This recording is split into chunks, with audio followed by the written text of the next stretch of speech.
And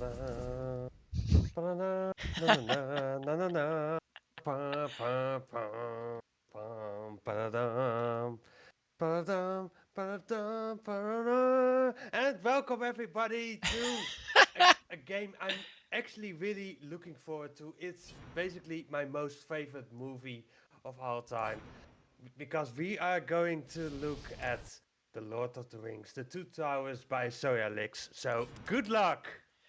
Thank you. All right, so we're gonna go ahead. We're gonna get this run started. Now, what I just did there before actually starting before actually going into the secondary file was I loaded an already completed file and then saved and quit out. What that does is that actually allows me to skip all of the movie cutscenes that you would see in this run. It saves quite a bit of time. Uh, and then I'm loading a file already because well, actually, let's go ahead and close the bid war. Who am I playing as? I'm assuming it's Gimli. Well, I have a surprise for you. Yes, you're playing as Gimli. Yep.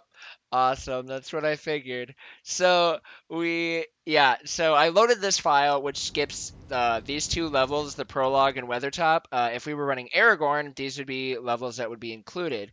But we don't have them in this run because you don't play as Gimli. So we're playing as Gimli. He's excited. You can see it. He pumps his fist in the air with his battle axe, and we are ready to get this thing started. So in 5, 4, 3, 2, 1, go. So, The Lord of the Rings: The Two Towers is a hack and slash RPG, and we're going to be talking about a lot of things throughout the run. There's some moments that there's a decent chunk of downtime, but that doesn't mean that it just gets boring, because every single moment within the run, even the auto scroller, is got things that are important to keep track of in order to play well. So when in trouble, send in a dwarf. That's the motto for this run. So we're starting off here by grabbing this quick little EXP pickup because by the end of this level we want to be level 2. That's kind of the goal we're going for. But that EXP pickup is all we are going to need throughout the run. Before we actually had it routed in where we would hit level 2 before we even would fight the boss, but now we don't even have to worry about it. We don't. We were able to route our EXP better, so that way we can just get level 2 off the boss at the end of this level. So Gimli, he's an interesting character. He has as far as the way that the developers designed this game, Gimli is very much a. I don't know. To me, it feels like they made Aragorn and Legolas, and they were like, "Oh crap, Gimli's still a thing." And he has a lot of janky hitboxes and some things that just don't really make sense in terms of his character. Hence why he's easily the hardest character to optimize. Um, but he's still actually a ton of fun. There isn't a character that I haven't enjoyed playing a lot of. Actually, no, that's not true. Gimli is definitely the one I have enjoyed grinding the least, but he's still fun to show off in marathons, so I'm glad to be able to show him off here. Now, as you can probably tell, the whole premise of this first level is just trying to avoid getting hit by enemies, which can be difficult to do, and I kind of struggled at it, but it's alright. So we're up here now on the first boss. The first boss here is his name is the Watcher in the Water. Some people refer to him as the Kraken. Some people refer to him as Little Fella. I don't know why they refer to him as Little Fella. Some people think he's cute. Isn't really any way to speed up this fight. It's just doing it the same way you would do it casually and just hope and pray that the tentacles cooperate. You parry the tentacles, cut it, and then when the Watcher in the Water pops up out of the water, you hit him with an axe. Well struck, Gimli. So yeah, Gimli also spends like basically just is practically head to toe in water. But that's the end of the first level. It's pretty fast. And we're going to be getting into our first menuing here. We're going to be buying 2 abilities. It's going to be Ballin's Swift Terror and Dwarven Fury, they're two pretty key abilities throughout the run. So it's good that we've got them and we can use them in different aspects. Specifically in this level here. This level is Ballin's Tomb, and it's going to be starting off. It's going to feel like an auto scroller, but I can assure you it's not. It is. This whole part is going to be a chunk of EXP grinding that we're going to have, and it's difficult to do as Gimli because his hitboxes, like here, the shield doesn't want to break. There we go. So we're going to be killing enemies. That's kind of the way to go about this fast. We don't actually know how many enemies there are to kill. That's been one of this game's biggest mysteries as to what exactly triggers the progression in this level. But what we do know is, what we do know is that killing enemies is the determinant. And these shields are not cooperating with me. That is real unfortunate, but it's really whatever. So, I'm going to explain. You're probably seeing in the bottom left corner these words, fair, good, and excellent, that keep showing up. Those are the 3 out of the 4 different kinds of kills you can get in this game. And they're all based upon how much damage you do without taking damage. And so now we've entered what is called perfect mode. And this is where we have gotten a lot of damage out without taking any damage. So now we get the maximum amount of EXP as well as we do the maximum amount of damage. Now for these goblins, it really doesn't matter that we get perfect mode for the one-shot capabilities because Gimli just one-shots things with his axe anyways. The benefits of perfect mode, though, that we really want are specifically the max EXP. Because this whole thing is based around kills, we want to get as much EXP as we possibly can get. So we're going for it, but it's really difficult to do well, especially since Gimli's hitboxes don't like to always cooperate, and his attacks are super clunky. But you know, you guys as chat, you wanted to see it. So here you go, the glorious dwarf attempting to janky hitbox his way through a speedrun. And this should be finishing up here soon-ish. Yep, there it is. So, we're going into our next boss fight. We have the troll, and we're already in perfect mode, which is really good, because that speeds up this first phase of the fight. We're able to get 2 hits and advance the phase, which is super nice. And then we can get a lot of damage in with our hatchets in perfect mode and finish him off instantaneously. And that's one of the harder parts about that, is that actually worked out RNG-wise, where I was able to be in perfect mode at the start of the fight and carry it through all the way to the end. But that doesn't actually happen very often. Shoot. Gonna buy a quick health upgrade and move into our next level, which is Amon Hen. And Amon Hen is a really, really difficult... It's a really difficult level because of these Urukai Scout. I call them Urukai Scouts because they're lighter armored than the other Urukai that we will be seeing later on in the game. And they have this really annoying move that you'll see them do where they swing their cleavers over their heads. And when they do that ability, what that does is they get this like annoying super armor thing. And then that move always knocks us down. And since we're playing as Gimli, we don't have any way to actually recover from getting knocked down at the current level that we're at. We just kind of have to sit and suffer through it, which is super unfortunate. But that's just kind of how unfortunately these Urukai work, and we just have to deal with it. So, the way that this level works, the reason why we're actually fighting them is you can see up in the top left corner, there's a Urukai icon and counter. We have to kill that many Urukai in order to move on to in order to unlock the boss fight. So that is why we're going through and killing Urukai versus just running to the end of the level.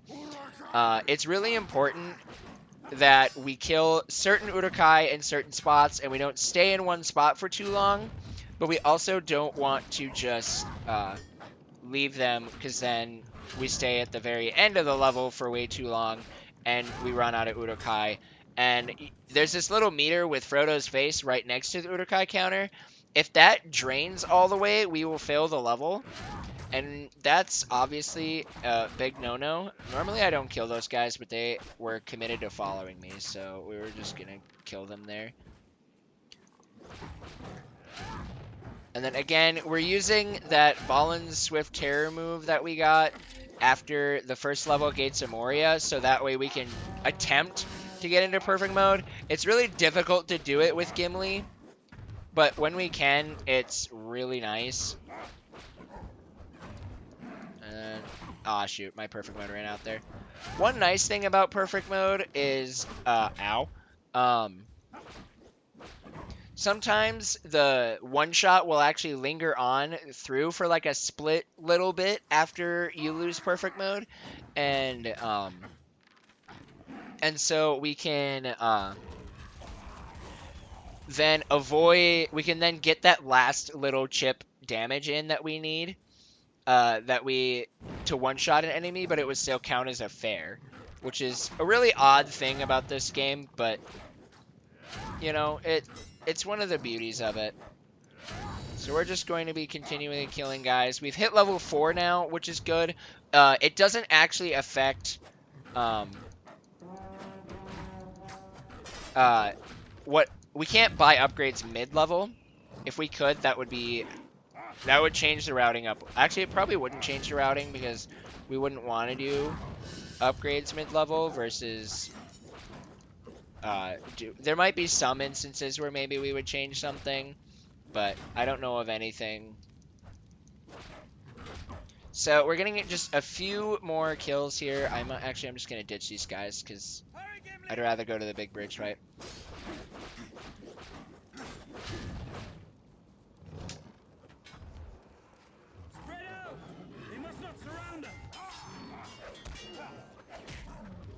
So here's the bridge fight. This fight can be pretty annoying because we just get surrounded by a lot of enemies, and since we're Gimli, our ranged attack is not effective in the slightest. And we're getting stun locked, which is unfortunate, but that happened. Oh, yep. See, and that's where the overhead swing gets annoying, because the moment you go to, especially when you're surrounded by enemies like this, you go to hit one enemy, and then you get another one uses his stun lock move.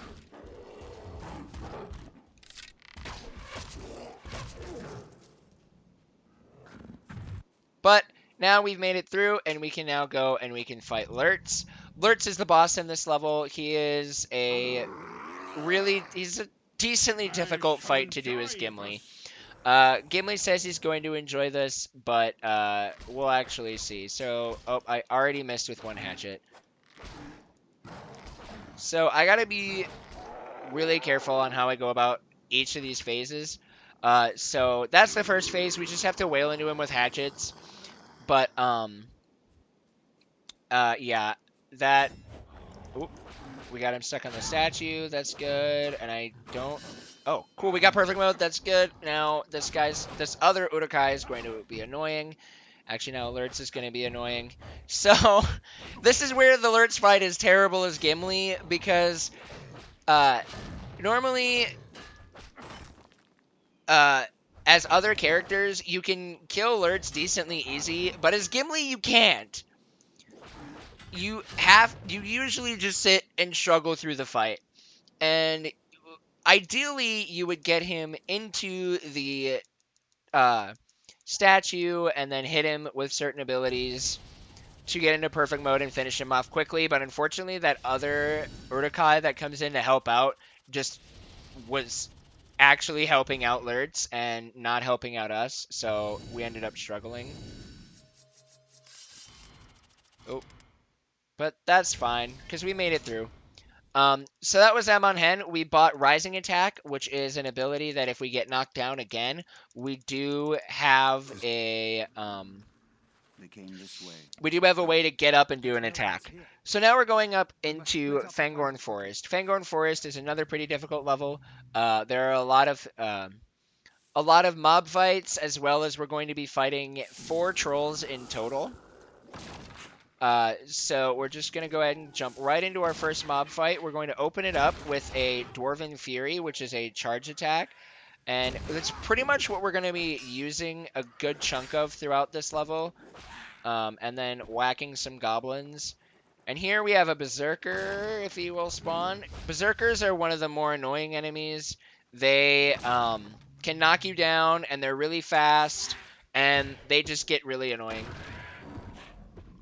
So now here we're going into our first wood troll. Wood trolls are very similar to like the troll that we fought in Balin's Tomb. They're just a little bit stronger, and because they also have slightly jankier hitboxes, we go and I do those attacks circling around, waiting for it to hit, because trying to keep them in a rhythm of attacks is really difficult because the troll has weird hitboxes.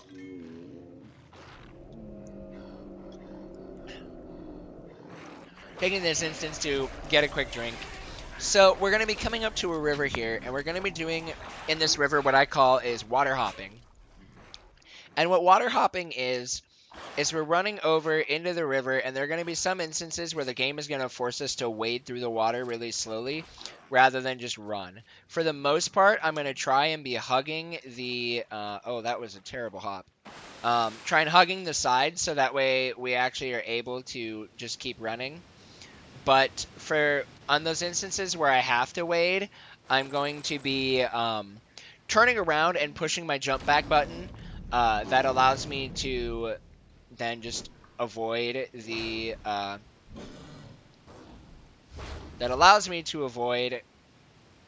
water as best as possible. And I kind of stopped talking there because I was focusing on the fight. There's another Berserker. Quick Dwarven Fury takes him out. Not every single Berserker is going to actually cooperate that well. So we take what we can. Okay, that was unfortunate. Do we have time for a quick donation? Yeah, go for it. We got a €20 donation from Kirtar saying, a speedrunner is never late, nor is he early. He beats the game precisely when he means to. Thank you very much, Kirtar. That is very true. Alright, so this fight is just a big horde fight. We're just gonna be taking our axe and just swinging it, because Gimli's axe is his more powerful ability. And did that goblin actually just run out of bounds on me? I think there's one that ran back here. No, am I delusional? I guess I'm delusional. Okay, hey, get back here. Cool, and that's our horde fight. That worked out pretty well.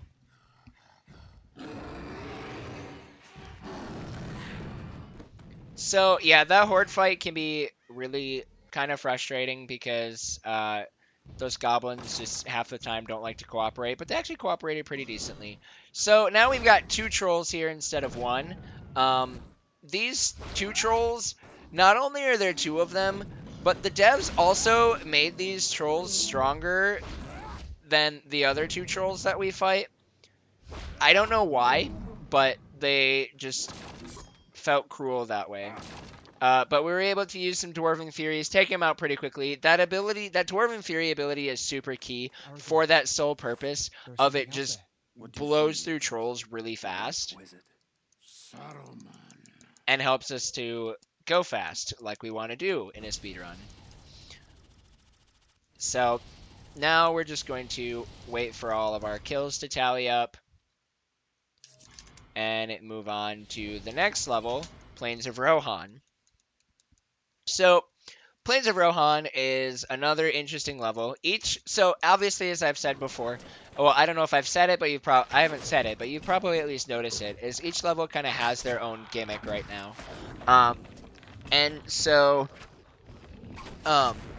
each level has its own gimmick.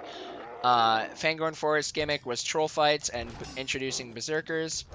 And this level, its gimmick is introducing armored Urukai, or just regular Urukai. That's kind of how I describe them.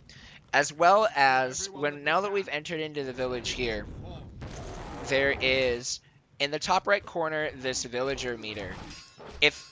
So there's going to be villagers running around, and if the villagers die, then that meter will drain.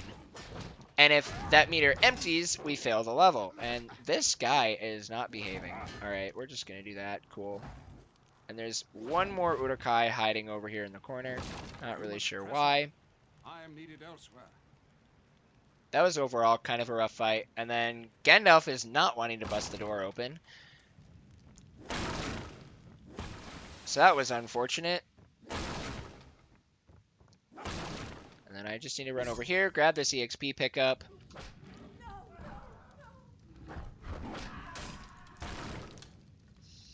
And then, so it has to be, this level can be kind of scary because we decided to not take some fights in order to just go fast, but that can risk villagers dying.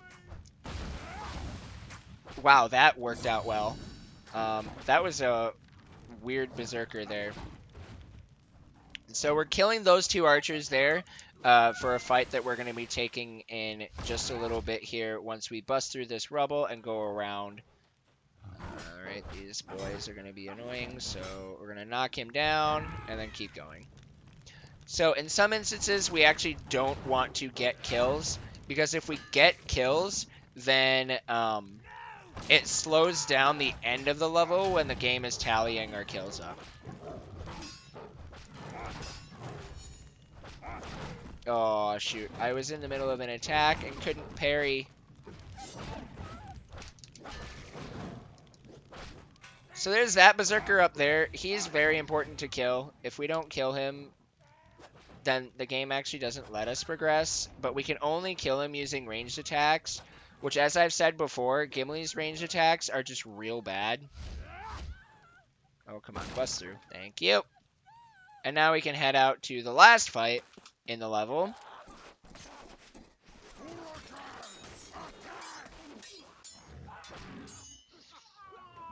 And so this last fight is unique to the rest of the level, because there's going to be this couple that's going to get thrown into a burning building.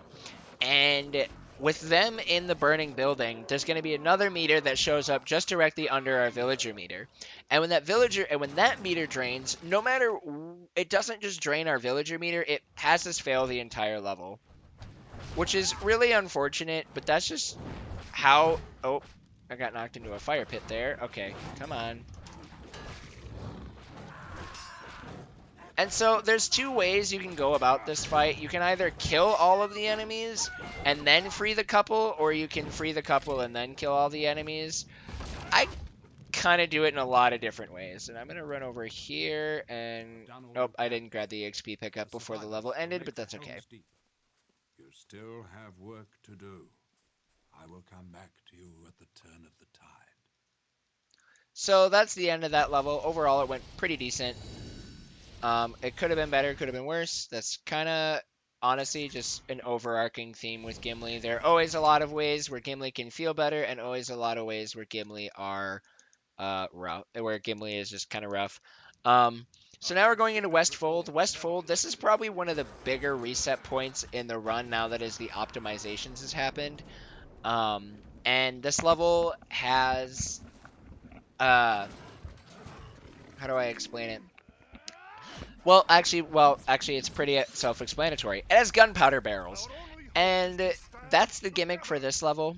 And if we have and we need to, with these gunpowder barrels, if they explode and kill enemies, we actually don't get EXP for those kills. Oh, that's weird. 2 Uruk scouts survived the first blast instead of just 1.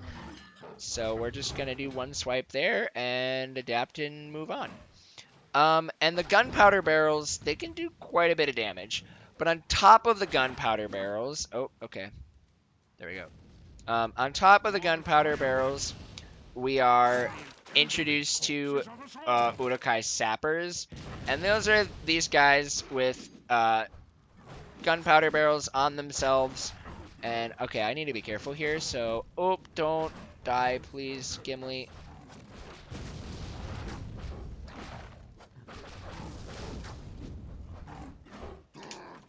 Hold them at the gate. My brain.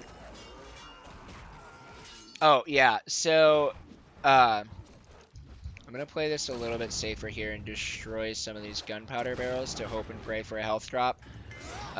Okay, that guy's being ridiculous. Okay, cool, we got a health drop. Grab the health drop, loop around here. Okay. So now that I'm not nearly near as much of a fear of dying, as I now am getting whacked all over the place because... Oh, that shield guy did not... Why did he get iframes from that? So one of the cool gimmicks is if I'm in my Dwarven Fury ability, I'm invulnerable. So I can sit here and do this, and things blow up and I take 0 damage. Sometimes I can just tank them, but not all the time.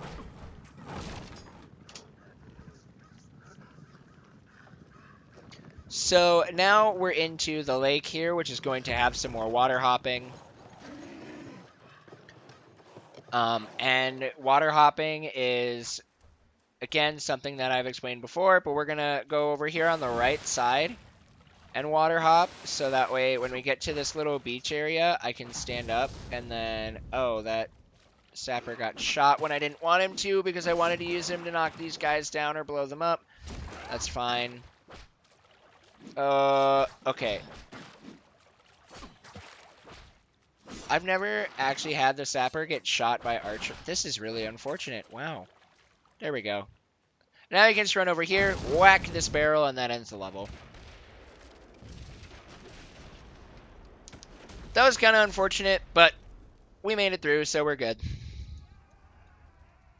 Those few of us able to fight, march for Helm's Deep. There the future of Rohan shall Overall, that Westfold was kind of rough, but we survived, and that's really what matters. A lot of in this category is just kind of, can you survive? And if you can survive, good.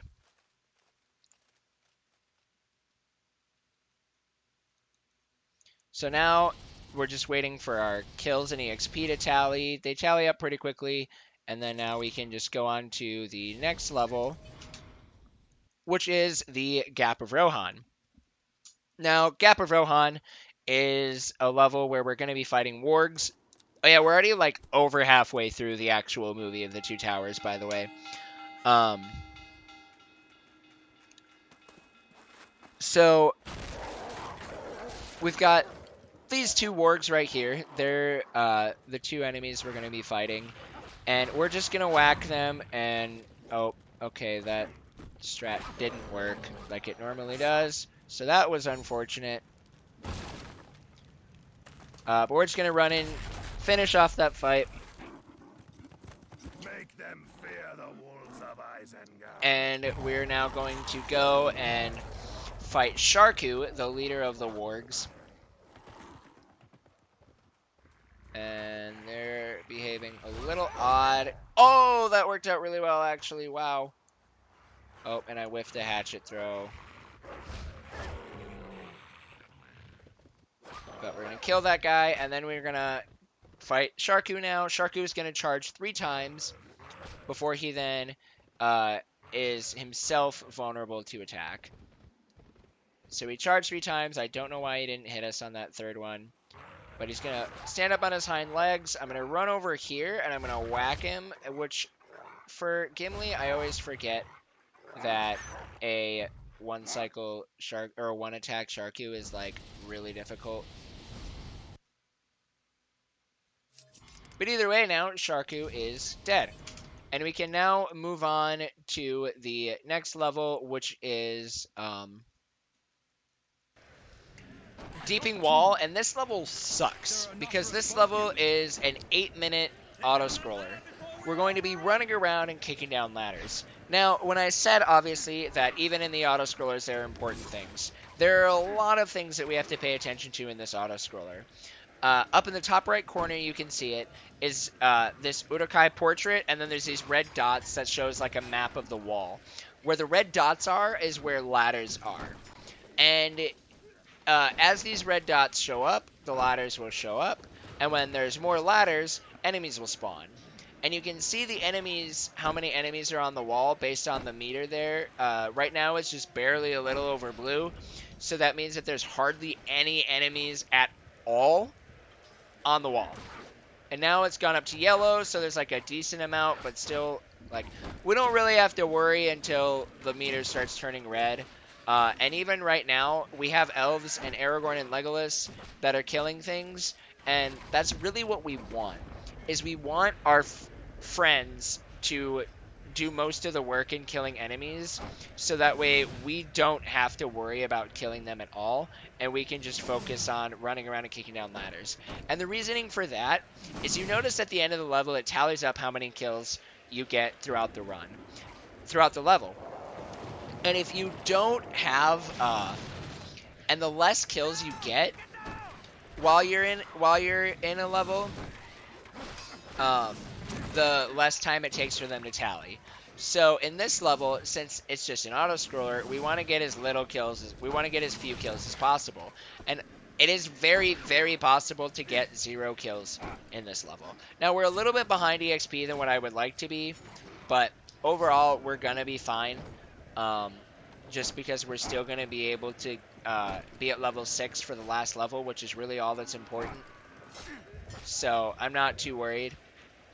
So yeah, now is just going to be me running around and kicking down ladders for about another 6 minutes. So if there are more donations or anything right now, we can go ahead and do that for a little bit. And if we run out of things to talk about, host, I can go ahead and have other things to talk about as well. Well, we don't have any donations at the moment, but we still have some donations incentives open at the moment. Because we have a Bidwar for Super Metroid Ascent 100%, where you can choose between save or killing the animals. And at the moment, saving the animals is in the lead by €3. So if you want to snipe that, it's kind of easy at the moment. We also have a donation incentive for Hollow Knight, the true ending, all glitches, where we can deliver flowers to the Elderberg. Well, I don't know Hollow Knight, I don't know who the Elderberg is, but I think everyone deserves some flowers. And last but not least, we also have 2 more donation incentives for The Legend of Zelda Majora's Masks, where you can still pick the file name, where you can have a file name of 8 characters long. And at the moment there hasn't been donated anything to it yet, so it's basically a free snipe. And we also have a little bit of a bonus run. So if you want this marathon to take a little bit longer, we still need €250 for that donation incentive. And if you donate to BSG, you also still make a chance to win some prizes. Because at the moment you can still win a Majora's Mask displayed, and if you do exclamation mark prizes, you can see actually all of the prizes. And if you look at the Majora's Mask displayed, you can see a picture, and it looks amazing in my opinion. You only need to donate €7.50 to make a chance to win that prize. Do you want me to keep going, or I can, unless you want to talk more. Well, I have only one more question. Like, you have all the characters, all the different categories with different characters, but is it actually faster to switch between the characters, or is it just faster to play one character? That is a very good question. So actually, for this run specifically, it is faster to stick as one character because your EXP doesn't transfer between different characters. And so, like, if I were to decide, hey, I'm going to switch to Aragorn in this level, in a certain level, Aragorn would be whatever level that he was at the last time. So since right now, since we haven't played as Aragorn at all, he would be, well, we played it for Aragorn in the first 2 levels in order to unlock Legolas and Gimli, in order to just be able to do that run. So Aragorn is going to be at level 2. But if we were to play as Legolas, Legolas is still at level 1. So if we were to switch to Legolas, we would then have a level 1 Legolas for a level. And we don't really want that. However, we do have a category extension category that I created called 2 characters, which is where you are required, you are not allowed to play the same character in a level twice in a row. And that's actually a pretty unique run and a ton of fun. World record, I think, is like 53:37 for that category by myself, because I'm the only one who's ran it. But it's a pretty interesting category. Definitely a more unique way to play the game. Overall, this game has a lot of different... I was surprised at how many different ways that there are to really play this game and enjoy it, besides just running all of the 4 different characters. There's, like, we have, like, trying to run without buying any upgrades, running between switching certain characters, doing a run where you can't use any, like, certain kinds of attacks. There are a lot of different ways to play this game, and a lot of different challenge runs. So I'd love to see what kind of ideas maybe you guys could come up with for challenge runs that either I could try on my stream, or we could even add into as category extensions. So yeah, between the 4 characters, the fastest is Isildur. And the reason why Isildur is the fastest is because he is essentially like a New Game Plus character. He comes in, you unlock him after you get, you beat a bonus level called Tower of Orthanc, which you unlock from beating the main campaign levels and then getting level 10 with this character. So like if you get level 10 with Aragorn and then have beaten the last level in the game, you then can unlock Tower of Orthanc, do Tower of Orthanc, and then that unlocks then the bonus level of Tower of Orthanc to play as Isildur. So here, normally I would get a little worried about the meter, but we're at the end of the level, so we're good. And then the second fastest character is Aragorn, if you don't include the first 2 levels. So if you start at Aragorn at the same point as every other character, which is at the Gates of Moria level, then you don't have to worry about... then Aragorn is the fastest. And then the third fastest is Legolas, and then Gimli is the slowest, and he's actually the slowest by quite a hefty margin. So Gimli is the slowest because, like, you've seen a lot of reasons why Gimli is the slowest. Legolas, his run is right around the 45 minute mark. My PB is 45:03, and Legolas is like, the world record is like just barely sub 45 by a runner by the name of Ryland Hand. He's an insane runner. He's actually bopped me, and I had leaderboard sweep for a while, and then he went through and bopped me in every single individual character while I was taking time running Kingdom Hearts.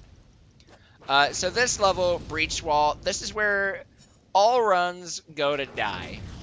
And the reason for that is because this level is very much determined on how good are you at combat.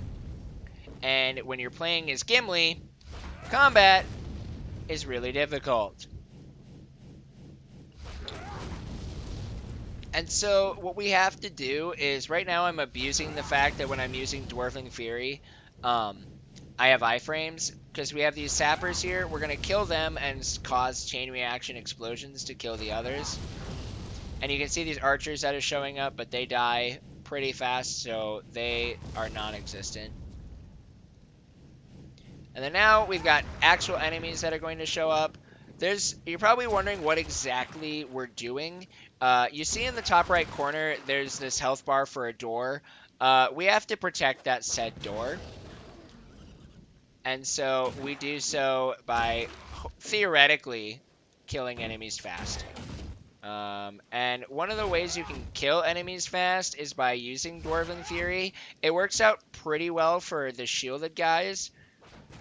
It can work decently for the other enemies, but we usually just do a regular fierce attack to take them out. Oh yeah, so I didn't actually explain that. There are 2 different kinds of attacks you can do in this game. There's this, well, 3 if you count your range, or 4. There's a speed attack, which is your basic attack that you see when Gimli just swings his axe wildly like a maniac.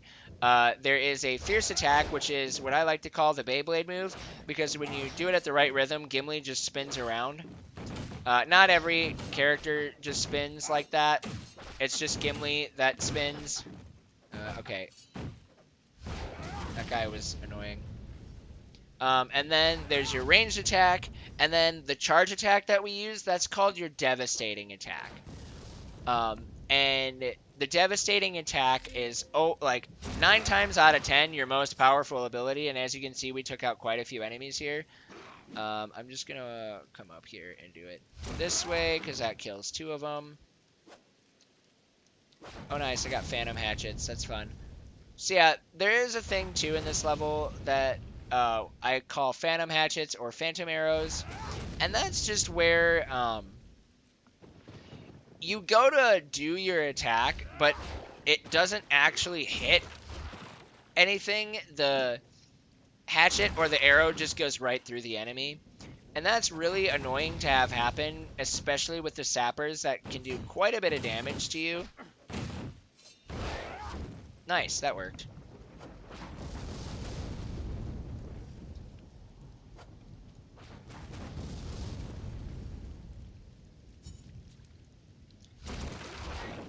Oh, that was a decent wave there. Oh no, I missed!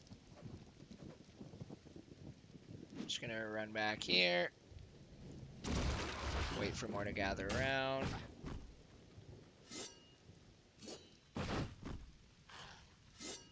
Oh my gosh. This guy is backing up. He's kiting me. Cool.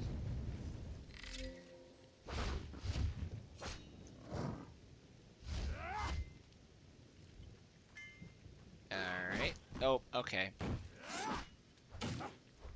Well, normally these guys just go straight for the door. I don't know why they're aggressive on me. This never happens. Hello? I don't really like my health. Okay, good. There is a full health drop. Saved my life there. Alright, so we just gotta hopefully survive at this point now. Enemies just come and they don't stop.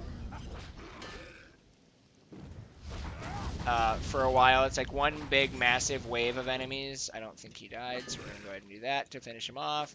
I'm gonna wait for him to get behind me. Oh, that just broke his shield. Are you kidding me? Please.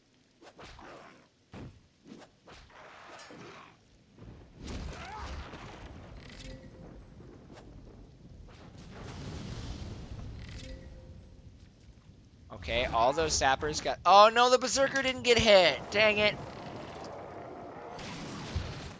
So yeah, that's an important thing, is that the berserker here, the first one, doesn't get hit. He becomes really annoying to deal with.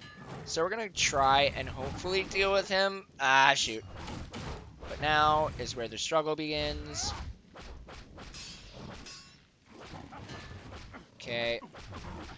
Oh, we are getting pelted with arrows. So yeah, normally the archers aren't an issue, just because you can kill them way in the back. But with Gimli, that's not the case. You never get that fortunate. So, ooh, I can blow that guy up, and hopefully, yep, that takes out a good chunk of them, because we need to get this, we're waiting for this troll to come out, and these archers are also just literally not letting me do anything. Nice. And then hit him again. That should kill him. And then what I'm going to try and do... Oh, wait. I should have done that with that last one. Oh, well.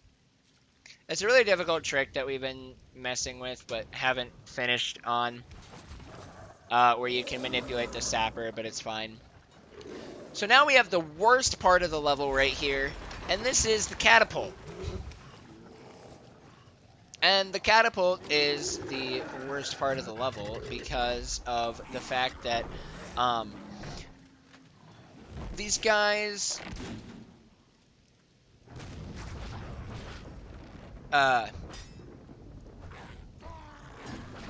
well, yeah, there's enemies here, and we're just... Oh, what? That fire just disappeared! Okay, I actually need to go quickly here, because my door is taking a good chunk of damage. Oh, the captain! The order captain is one of the most annoying enemies.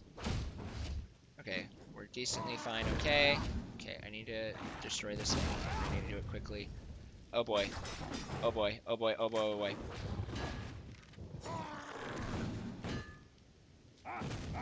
I don't actually know what's faster. I just gotta do something here.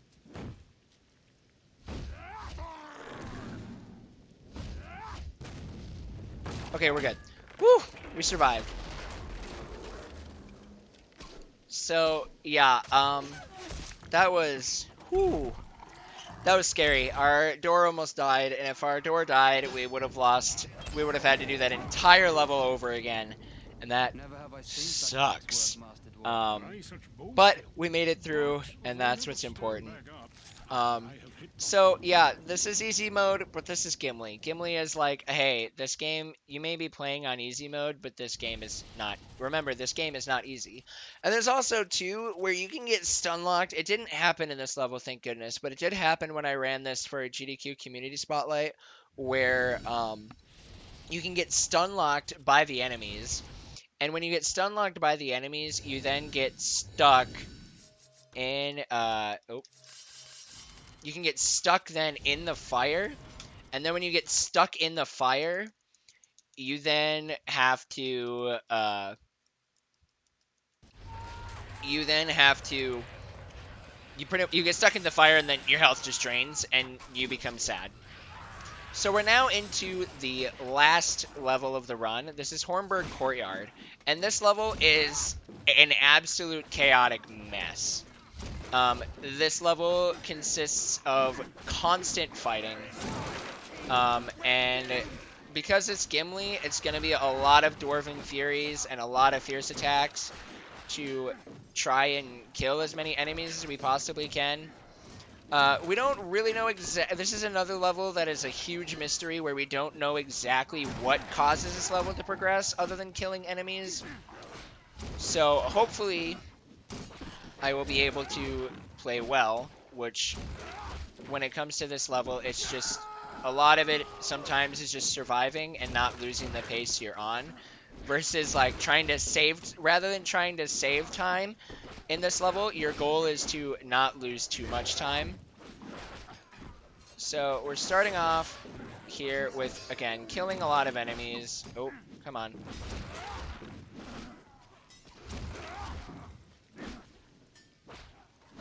And we're going to just be using our Dwarven Fury here, waiting specifically for this cutscene to play that's going to let us know that we've progressed. But a lot of times this cutscene takes forever. That was a lot of kills there. That was cool. I don't know why it hasn't happened yet, and I would really like it to happen here soon. There it goes. So, now Legolas is getting attacked. We need to go help him out. Go to Legolas! I will hold them here! Yeah, and we're gonna go help him out. If he dies, then we fail the level. There are a lot of instances where if things die, then we fail the level. So we need to kill things quickly so that way things don't die. And then, nice, we killed him. And then we want that to blow up before we go into the hitbox so we don't lose all of that health from that catapult blast.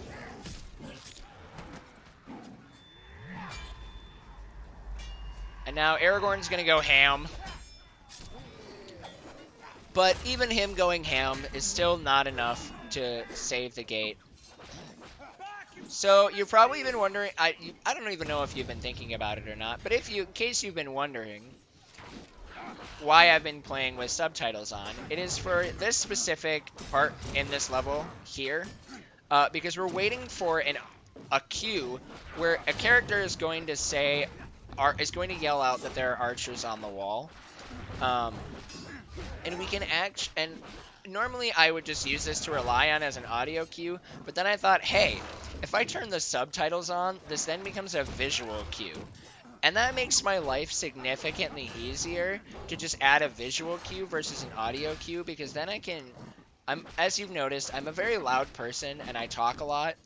And so this way I don't have to be like, okay, now everything and everything and everything in my vicinity needs to be quiet, so that way I can hear this one specific cue, versus just having the visual cue of the game being like, hey, look, there's a subtitle.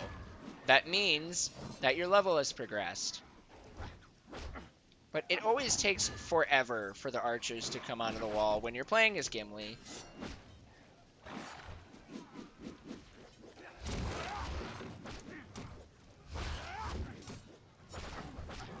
Oh. So I would really like for it to happen here soon. And knowing my luck, that's not going to happen. Come on. I really actually need it to happen soon.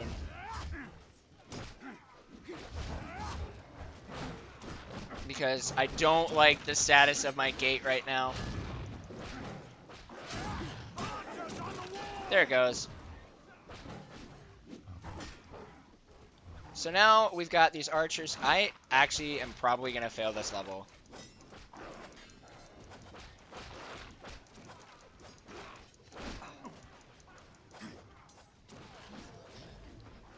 Oh, did I not kill them all? If my trolls don't spawn quickly, I might actually have to fail this level. And that would suck.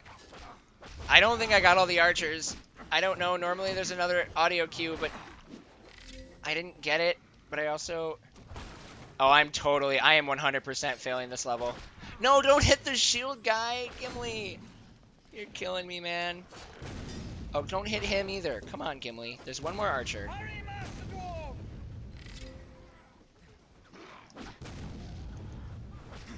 I am terrified. I'm so scared right now. I think I'm gonna fail the level. And this is where Gimli is not a fun category, because his stuff is so janky that doing well is really difficult.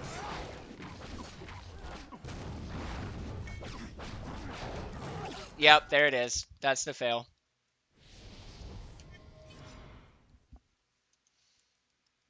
So now we got to do that whole level over again, which sucks. Because I was actually on PB and world record pace. So that's really unfortunate.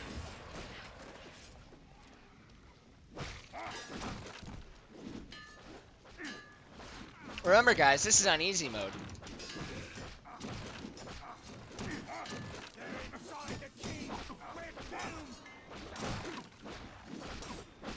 Dude! And now we get to do all of this all over again.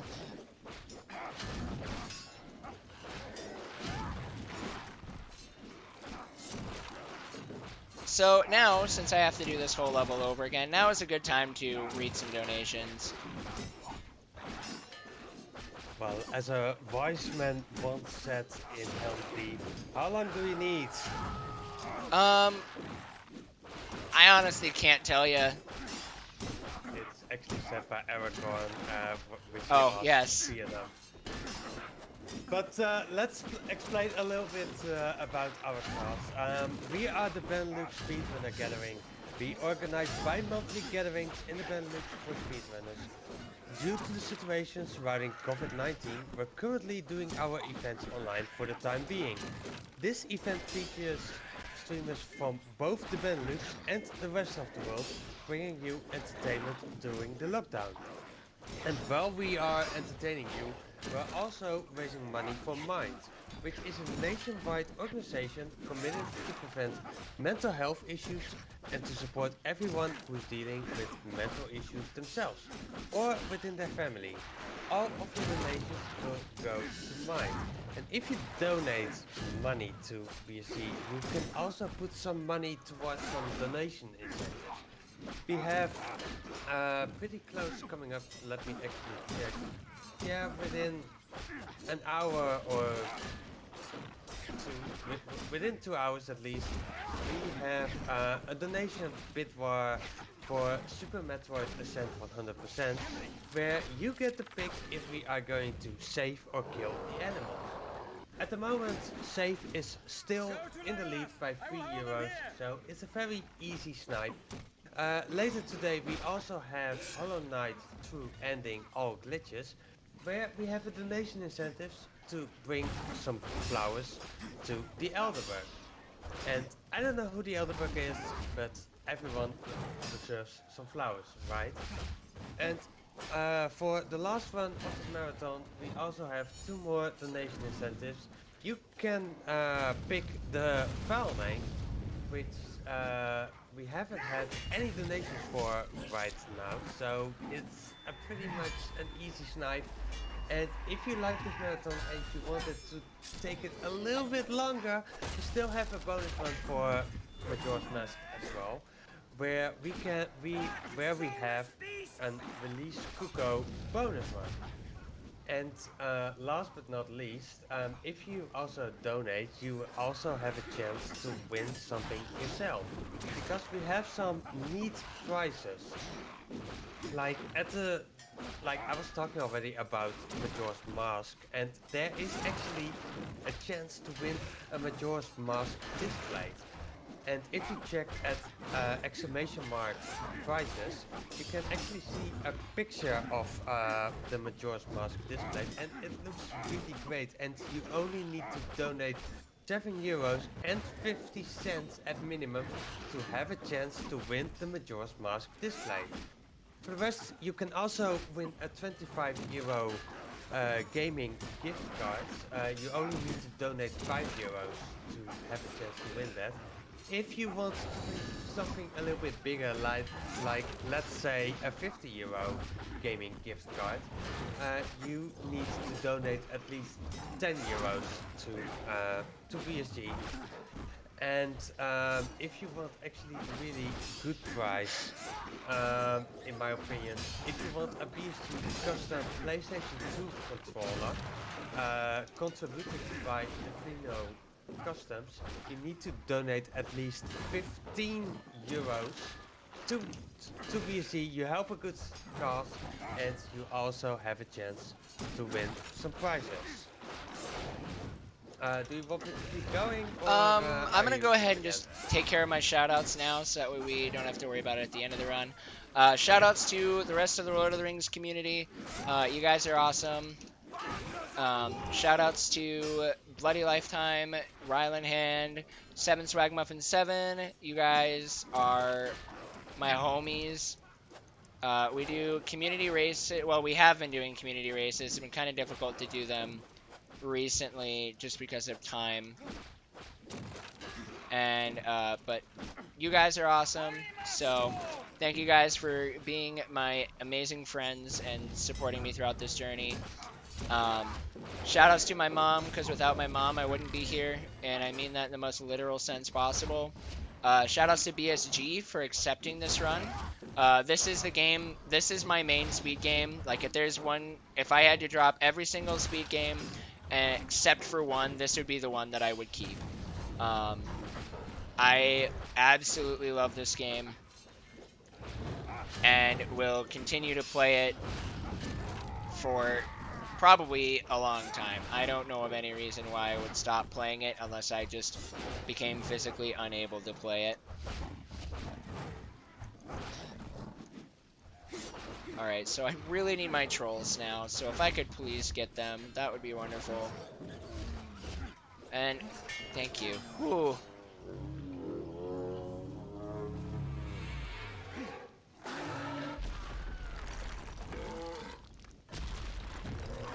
All right, so now all we need to do is kill these trolls in order to finish the run. So when these trolls die, time will be happening. So hopefully I can do that before the door dies again.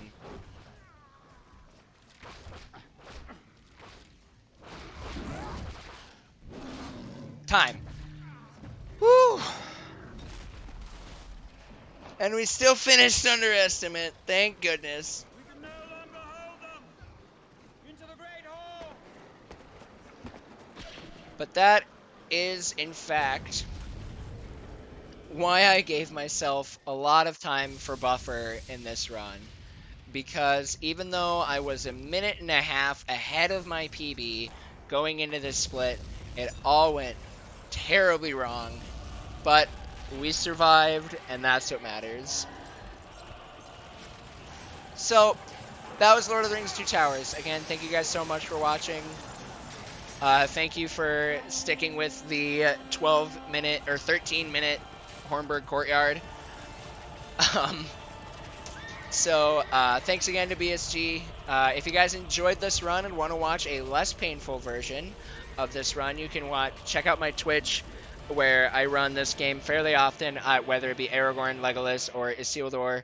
Sauron and Also follow Sauron. me on Twitter so you can know different things about me and But just for see how ridiculous of a human being I am. one advantage. And again, thank you guys so much for letting me run, and remains I hope you hidden. guys enjoy the rest of the marathon.